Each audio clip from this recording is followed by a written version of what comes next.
Magandang araw po muli sa inyong lahat mula dito sa St. Paul Seminary Foundation. Muli, samahan niyo po kami sa pagninilay ng ating mga pagbasa sa araw na ito.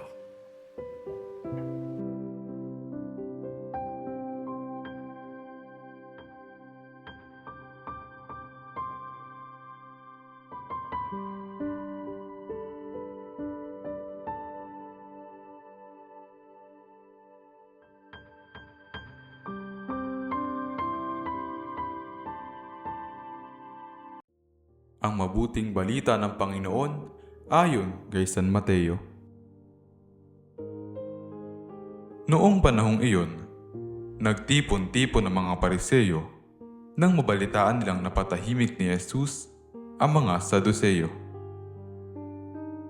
At isa sa kanila, isang dalubhasa sa kautusan, ang nagtanong kay Jesus upang subukin ito, "Guro, alin po ang pinakamahalagang utos sa kautusan?" Sumagot si Jesus, "Ibigin mo ang Panginoon mong Diyos ng buong puso, ng buong kaluluwa, at ng buong pag-iisip. Ito ang pinakamahalagang utos. Ito naman ang pangalawa. Ibigin mo ang iyong kapwa gaya ng iyong sarili."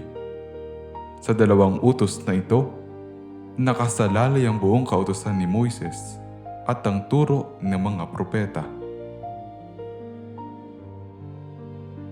Ang mabuting balita ng Panginoon.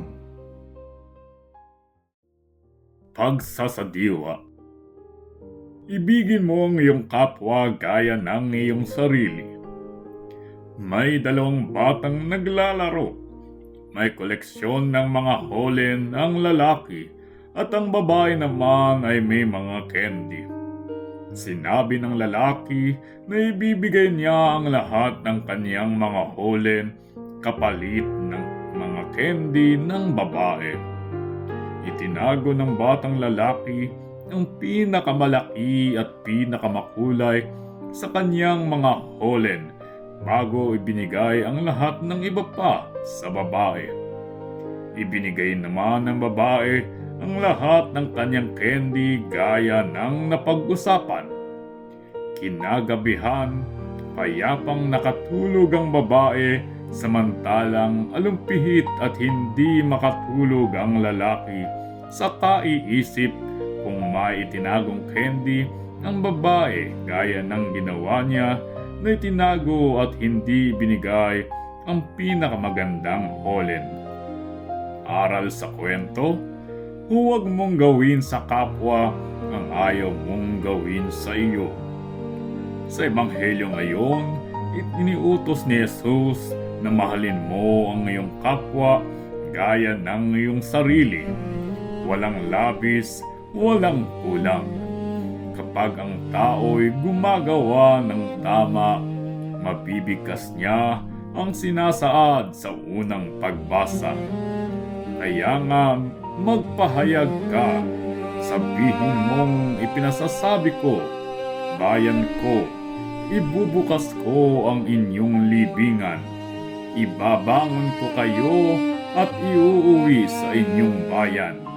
Kung maibukas ko na ang inyong libingan at maibangon ko kayo, makikilala ninyong ako ang Panginoon.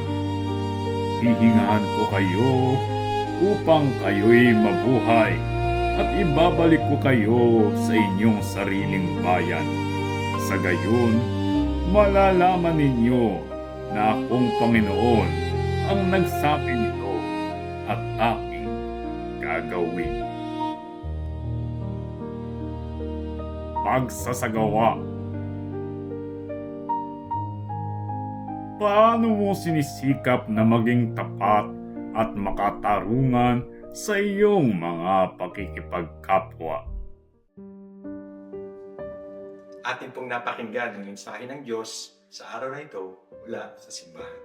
Paspasan po sana kayo ng ating Panginoong Diyos sa ngalan ng Ama, ng Anak, at ng Espiritu Santo.